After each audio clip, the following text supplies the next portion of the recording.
I think being prompt is important. Maybe don't be overbearing, not too aggressive. Back up, keep your distance. Deal with each thing that comes up, and don't just kind of assume, that everything's understood and we're good. Just kind of break it down and make sure that everybody's on the same page. Body language and presence. Action speaking louder than words. It's a very kind of cut and clear kind of thing here in Japan. Like I said, don't be too overbearing. Don't need to speak very much, I think, or show too much personality at first until you start closing the gap with the person, which is usually thrown over a couple of drinks later at night, depending on their invitation, not from yourself. And like I said, just keep distance. And not too much so that it's like you're obviously trying to keep distance, but just wait until you get the opportunity to be invited closer to that person. You should probably be as formal as you possibly can. You want to try and use the correct words and the correct conjugations and all that stuff. Overtime, every day, even on your days off, you gotta go into work. That's your job. Do it. Yep. No complaining. You want to see your kids? Raise them a little bit? No. No. Can't do it. You got to work. Paperwork. Yeah, paper is your son now. Paper. Cut out little shapes of your children in the family. Yeah. Daddy's home. Sometimes there's, just the unspoken rule that you can't do anything until the most important person in the room does it. So with what's in front of you, food, drinks, anything, don't touch it until someone is more important than you touches it first, or at least a Japanese person. And then once you know that, you'll be like, alright, I'm good, I'm in the clear. It's not going to be like, whoop, whoop, why did you touch that? Lasers. Yeah, it's... Those are laser hands. You want to do the dead fish? Am I doing the dead fish? Can we double This is the middle. This is the middle. I'll do that. I'll be strong. Okay, this is the dead fish. Nice to meet you. Nice to meet you. Yeah, that's great. So there's no big, strong handshake part of the culture. No matter what it is, you do your job, and if you don't know what that is, there's a handbook full of 1, 2, 3, 4, 5, 6, 7, 8, 9, 10, 11, 12 rules for you to follow and do perfectly. And that's all you Every do. time. Every time. Even on the phone. They'll pick up the phone. I got mine. They'll pick up the phone and they'll be bowing on the phone. Yeah. We don't wave to the phone.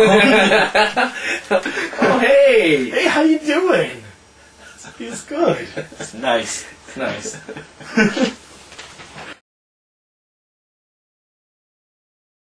It's changing at a slower rate than it had in America. I feel like Japan's still 20 or 30 years behind in terms of a lot of things, especially in the business world, and especially in that sense between the roles of men and women. More and more women are becoming empowered, and after marriage and having children, they will still go and continue their job and things like that. But generally, it still seems like women, after they get married and have their first child, no matter what they're doing, what job they're doing, if they're a computer technician or just doing some other part-time job, they're expected to quit their job. And then after raising the kids for a few years, then they might pick up another part-time job, but I don't suspect that they ever go back to a full-time job. And most women even feel that way themselves. They're like, oh, well, I do this and this and this, but I'm going to get married. And then I ask, what are you going to do? Well, I'm going to quit my job because we're getting married. I could stay at home. And I'm like, you can? Right. They go all over Japan to work. You can live here and travel 2 hours or whatever, hour and a half every day on the bullet train because that's your job. Or you might have another apartment there and you stay there. And then, on the weekends, maybe you can come home and see your kids. I wouldn't say there's any strict rules at this point because Japan has this. I mean, don't get me wrong, Japanese culture, but they have a really good technique for ignoring things and just pretending like it's not even there. So if there were any rules, you wouldn't know about it because everybody's just doing this. Oh, I gotta go to work. Oh.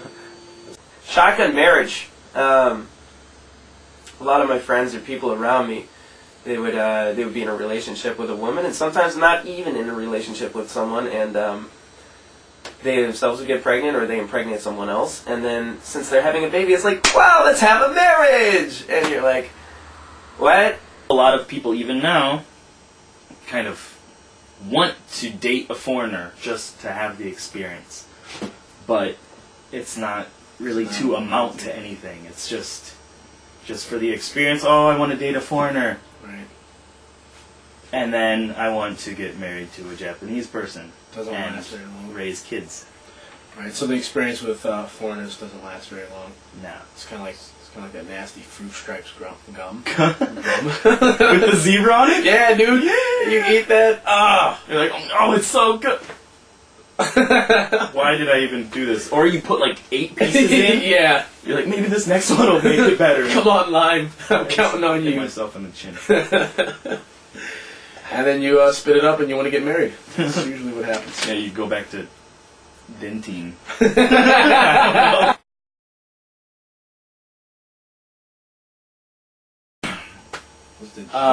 Yeah. How should I word this? Well, I like to think of myself as the Encyclopedia Britannica, and you get all the information regardless of what you want. So, it's raining fornication in Japan! If you have sex before marriage, it's not a big deal. But if you're having sex and you don't really plan on getting married someday, then it could be kind of bad, or you're not willing to make like a huge commitment after sex is kind of a big deal. But people ignore it, but it happens, but everybody's just like, Yeah. you know, it's, So it's kind of strange, like, it's not talked about, but it's everywhere. right? It's kind of like suppressed. It's like, well, we don't see it, even though they do. People generally are expected, I think they're expected to be having sex before they get married. And, you know, they'll start to have a relationship with someone, and like I said, sometimes the reason for their marriage is because of the fact that they impregnated someone. You know, there's the Japanese-only places Yeah. where, you know, you'll either be told no foreigners allowed and sent right back out, or you have to get pulled in by somebody of very high status that you met through however you met them. And then there are the kind of like mixed clubs that are mainly Japanese, but there are a few foreigners and it's okay. And then there are the foreigner clubs where people go there and it's, you know, just a mix of everybody. And That's it. You don't meet people on the streets here or at the subway. It's very faux pas, I guess, to do that.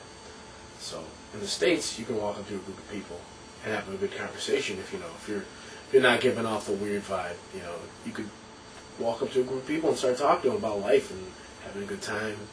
Some semi-in-depth conversations at first, if you really wanted to.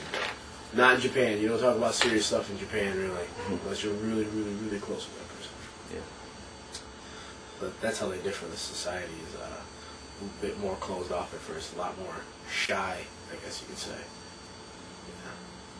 Yeah. Unfortunately, as you go out to go drink, if you go out with someone who is a higher seniority level than yourself, you're expected to keep within your boundaries of work.